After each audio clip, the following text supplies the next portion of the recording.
जरा सोचिए एक ऐसा पल जब पूरी दुनिया के सामने किसी ताकतवर मुल्क के प्रधानमंत्री को झुककर माफी मांगनी पड़े, वो भी किसी छोटे से देश से। जी हाँ, जिसको अक्सर बड़े बड़े अरब देशों की छाया में देखा जाता है। जी हाँ, हम बात कर रहे हैं उस चौंकाने वाली घटना की जब इजराइल के प्रधानमंत्री बेंजामिन नेतन्याहू को कतर के प्रधानमंत्री को सीधे फोन करके माफी मांगनी पड़ी। सवाल उठता है, आखिर ऐसा क्या हुआ कि नेतन्याहू जैसा कठोर और आक्रामक नेता भी नरम पड़ गया।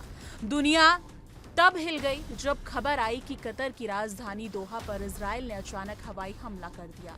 इजराइल ने दावा किया कि उसका निशाना हमास के बड़े नेताओं पर था, लेकिन सच्चाई कहीं ज्यादा खतरनाक थी। इस ऑपरेशन में न केवल हमास नेता खालिल अल हय्या के बेटे और उनके सहयोगी जिहाद लाबाद की मौत हुई, बल्कि 5 निर्दोष लोगों ने अपनी जान गंवाई।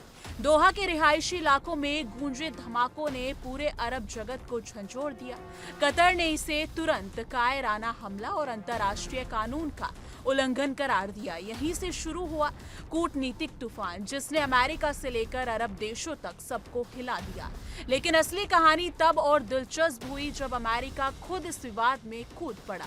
अमेरिका और इजराइल की दोस्ती जग जाहिर है, लेकिन इस बार हालात बिल्कुल अलग थे। व्हाइट हाउस में अमेरिकी राष्ट्रपति डोनाल्ड ट्रंप ने नेतन्याहू को डांटते हुए कहा कि ये हमला बिल्कुल समझदारी भरा कदम नहीं था।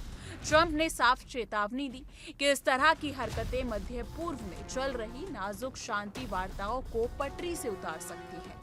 यानी पहली बार दुनिया ने देखा कि अमेरिका भी इजराइल की कार्रवाई पर खुलकर नाराजगी दिखा रहा था, और यही वो दबाव था जिसने आगे की तस्वीर बदल दी। कतर ने भी पीछे हटने से साफ इनकार कर दिया।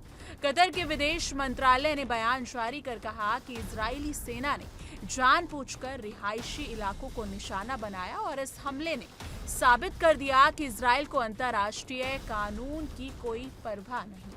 कतर ने यह भी चेतावनी दी कि अगर इस तरह की घटनाएं दोहराई गई तो पूरी शांति प्रक्रिया ध्वस्त हो जाएगी। याद रखिए, कतर और मिस्र गाजा संघर्ष में मध्यस्थ की भूमिका निभा रहे हैं। यानी अगर ये नाराज हो जाए तो शांति की पूरी इमारत ढह सकती है।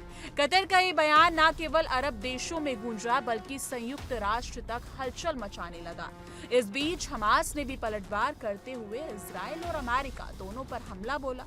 संगठन ने साफ कहा कि इस तरह की हत्याएं हमारी रणनीति को नहीं बदल सकती। जी हाँ, इजराइल नाकाम साबित हुआ है। हमास का ये बयान अरब देशों के गुस्से में और आग लगाने जैसा था। अब इजराइल खुद को चारों तरफ से घिरा हुआ महसूस कर रहा था।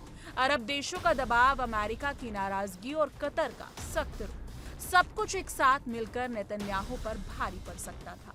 फिर भी नेतन्याहू ने हार नहीं मानी। उन्होंने कतर को चेतावनी देते हुए कहा कि या तो हमास नेताओं को देश से बाहर निकालो या फिर उन्हें कोर्ट में पेश करो, वरना इजराइल दोबारा कार्रवाई करेगा। कतर ने इस बयान को लापरवाह बताया और साफ कर दिया कि वो दबाव में आने वाले नहीं है।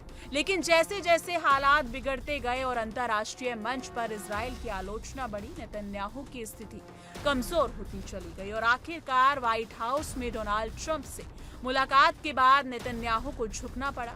उन्होंने फोन उठाया और कतर के प्रधानमंत्री शेख मोहम्मद बिन अब्दुल रहमान अल थानी को कॉल कर माफी मांगी। ये वो पल था जिसने पूरी दुनिया को चौंका दिया। अब असली सवाल यही है कि नेतन्याहू की ये माफी क्या वाकई दिल से थी या सिर्फ अंतर्राष्ट्रीय दबाव का नतीजा? क्या अमेरिका का गुस्सा इतना भारी था कि नेतन्याहू को घुटने टेकने पड़े, या फिर कतर जैसे छोटे देश की कूटनीति ने इजराइल को माफी मांगने पर मजबूर कर दिया? सच चाहे जो भी हो, इस घटना ने साबित कर दिया कि दुनिया में अब ताकतवर मुल्क भी गलत कदम उठाने पर जवाबदेह ठहराए जा सकते हैं।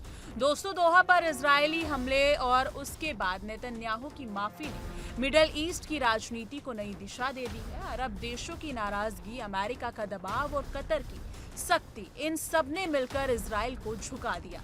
लेकिन आपके हिसाब से क्या ये माफी सिर्फ एक राजनीतिक चाल थी या फिर नेतन्याहू को सच में अपनी गलती का एहसास हुआ?